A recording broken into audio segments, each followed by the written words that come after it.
jornaleros agrícolas, trabajadores migrantes y derechos humanos en Sinaloa. Las personas jornaleras agrícolas son aquellos trabajadores eventuales del campo que se emplean a cambio de un salario en labores que van desde la preparación del terreno hasta el cuidado y cosecha de los cultivos. Actualmente se estima que junto con sus familias representan casi 6 millones de personas, alrededor del 5% de la población en México. Las personas jornaleras tienden a trabajar por estaciones, por lo que hay periodos del año en que no reciben ingresos. No contar con un empleador fijo, por lo que cambia de lugar de trabajo frecuentemente, incluso tras un periodo de semanas o días, atendiendo necesidades temporales en cada uno. Tener dificultades para acceder a contratos que formalicen sus actividades, prestaciones de seguridad social e incluso condiciones de trabajo decente. Por ejemplo, jornadas de máximo 8 horas, pago de horas extras y salario justo. Las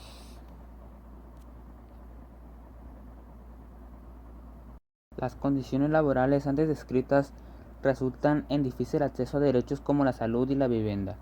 Además, su necesidad de movilidad constante también tiene efectos negativos sobre la posibilidad de que sus hijas e hijos permanezcan en el sistema educativo.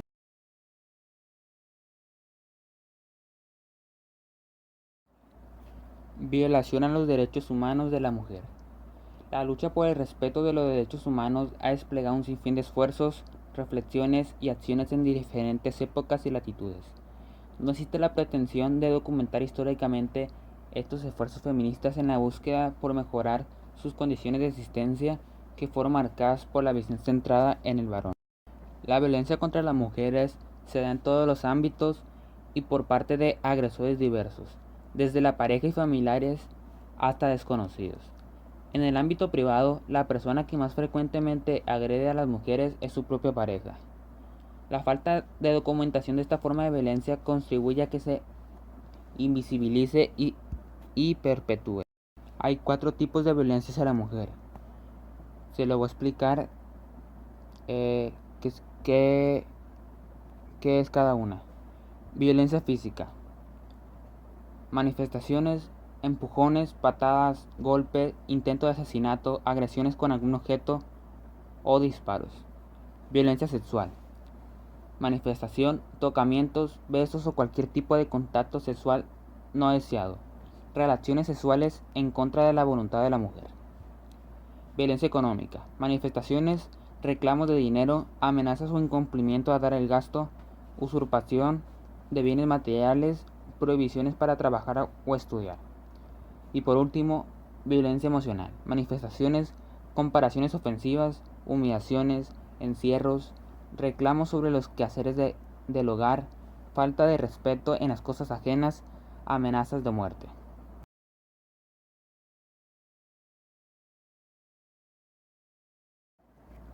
Adultos mayores.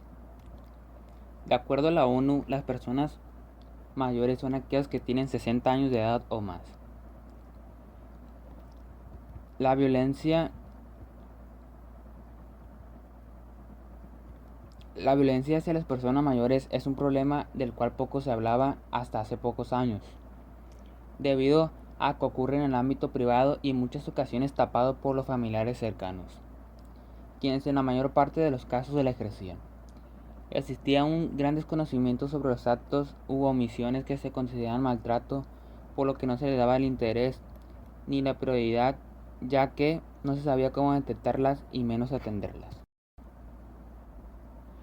De acuerdo con las cifras de la OMS, una de cada 10 personas mayores ha sido víctima de malos tratos, por lo que es importante destacar el alto índice de maltrato hacia ese sector de la población.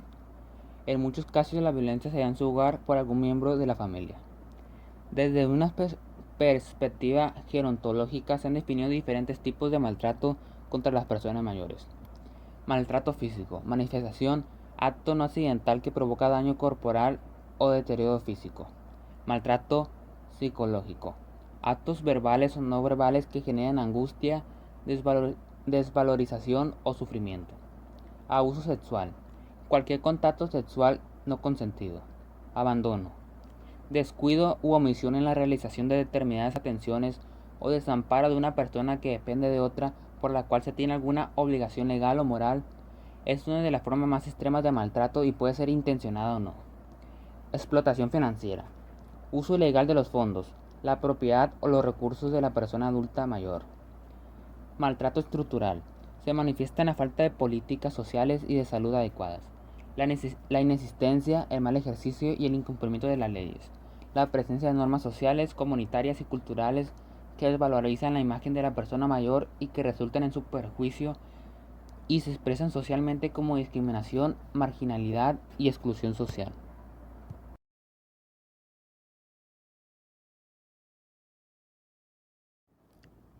Violación a los derechos humanos de las personas con discapacidad. Según la encuesta nacional sobre discriminación en ADIS, más del 50% de la población con discapacidad en México no sabe leer ni escribir, y el 70% en edad laboral carece de un empleo. Los retos que enfrenta este sector de la población se asocian con el entorno construido donde se hallan las barreras físicas y arquitectónicas, así como las barreras sociales que imponen estereotipos y limitaciones a su participación en todos los ámbitos. Según la encuesta nacional de dinámica demográfica, estima que la prevalencia de la población con discapacidad en México es del 6%, es decir, que en nuestro país hay 7.2 millones de habitantes que tienen algún tipo de deficiencia que enfrentan múltiples barreras para gozar de todos los derechos contemplados por el orden jurídico nacional e internacional.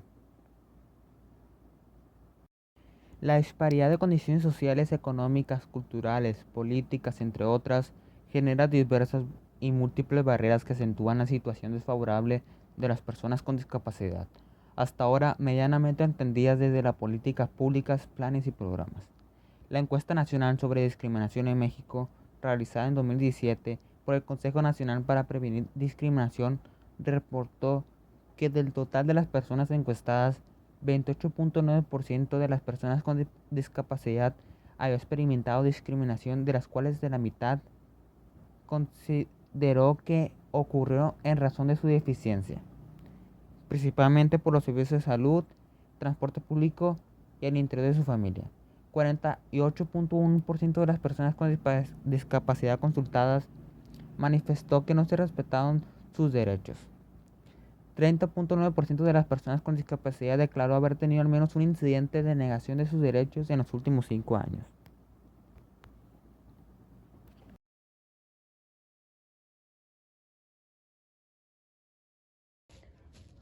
Los derechos de los pueblos indígenas. En septiembre del año 2007 y después de 2 décadas de negociaciones, la ONU aprobó la Declaración de Derechos de los Pueblos Indígenas, pretendiendo con ello la protección de aproximadamente 370 millones de personas pertenecientes a estas comunidades existentes en el mundo.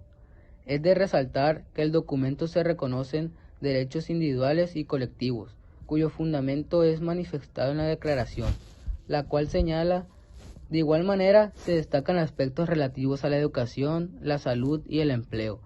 Uno de los puntos más importantes del texto es el referente al apego de los indígenas a la tierra. Varios artículos mencionan su derecho a poseerlas, utilizarlas y desarrollarlas. El documento en cuestión está conformado por 46 artículos y establece medidas mínimas de respeto a los derechos de los pueblos indígenas. En estas se incorporan propiedad de la tierra, acceso a los recursos naturales de los territorios donde están asentados, respeto y preservación de sus tradiciones y autodeterminación, educación bilingüe y implementación de medidas especiales para asegurar el mejoramiento continuo de las condiciones económicas y sociales de los ancianos, mujeres.